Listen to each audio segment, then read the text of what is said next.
मध्य प्रदेश में अब 100% दिव्यांगों को पहले सरकारी नौकरी दी जाएगी। हाईकोर्ट का फैसला, आदेश का पालन नहीं करने पर विज्ञापन निरस्त कर दिया जाएगा। इंदौर हाईकोर्ट के जस्टिस सुबोध अभ्यंकर ने आंशिक दिव्यांगों की भर्ती के खिलाफ लगी याचिका में आदेश दिया। कुछ मामले ऐसे भी हैं जिनमें संबंधित नौकरी के पात्र नहीं थे, उन्होंने नौकरी पाली थी। इस फैसले के बाद 100% दिव्यांगों को अब लाभ मिलेगा। इंदौर की सिद्धि पाल ऑटिज्म और गुरदीप कौर वासु अंध मूक बधिर होकर बहु दिव्यांग थी, लेकिन इन्हें 100% दिव्यांग होने के बावजूद कौशल विकास विभाग ने नौकरी में प्राथमिकता नहीं दी। जस्टिस सुबोध अभ्यंकर ने विज्ञापन निरस्त कर फैसला दिया।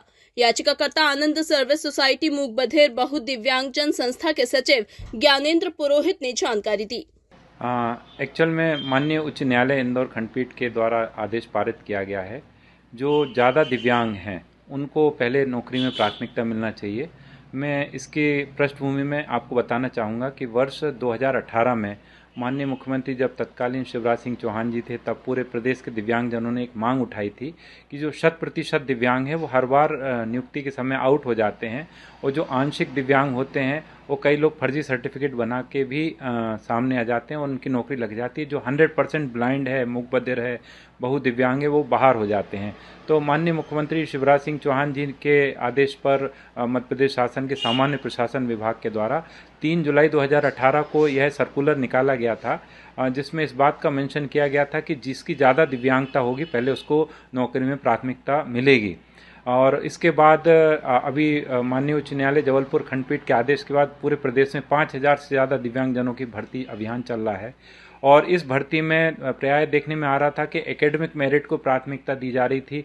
कोई 100% दृष्टि दिव्यांग है, ब्लाइंड है, 100% मूक बधिर है, 100% बहु दिव्यांग है, उनको चूँकि वो 100% दिव्यांग होते हैं तो बहुत सारे बच्चे जो है अच्छे अंक नहीं ला पाते, वो पीछे रह जाते हैं। और जो 40% के आसपास का कई लोग ओरिजिनल भी होते हैं और कई लोग सर्टिफिकेट बना लेते हैं, तो वो लोग नौकरी पा जा रहे थे।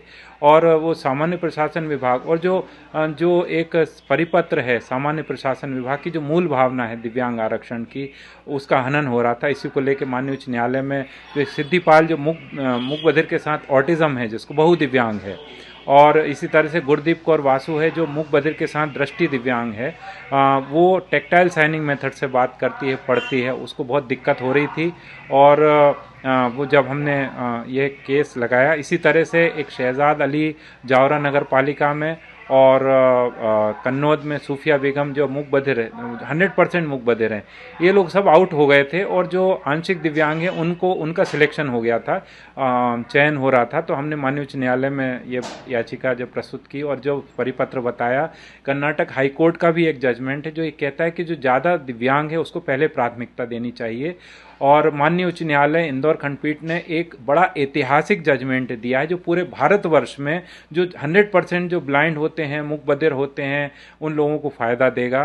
प्राय देखने में आया कि किसी का हल्का सा हाथ मुड़ा होता है या अंगूठा कुछ वो होता है, तो इस टाइप से लोग सर्टिफिकेट हासिल कर लेते हैं बता के कि हम 40% की श्रेणी में आते हैं, जबकि वो श्रेणी में नहीं आते। और उनके कारण जो 100% जो दृष्टि दिव्यांग है, ब्लाइंड है, मूक बधिर हैं, बहु दिव्यांग हैं, वो रह जाते थे। तो इससे एक नई गाइडलाइन मध्य प्रदेश शासन के लिए तो माननीय उच्च न्यायालय ने लिखी है, और पूरे भारतवर्ष के लिए एक नई गाइडलाइन हमें लगता है इसके बाद मिलेगी।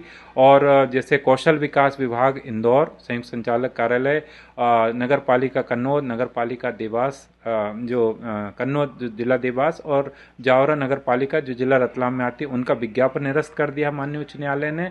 और साथ में 4 महीने के अंदर फिर से इस परिपत्र के आधार पर जो ज़्यादा दिव्यांगता को आधार बना के भर्ती करने के लिए कहा गया है।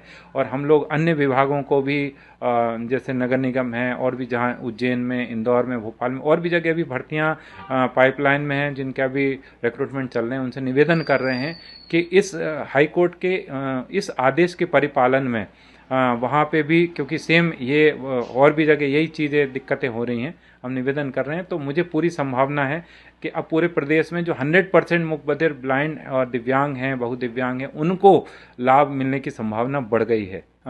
ये माननीय न्यायाधीश सुबोध अभ्यंकर साहब जो हाई कोर्ट इंदौर में हैं उनके द्वारा ये फैसला दिया गया है।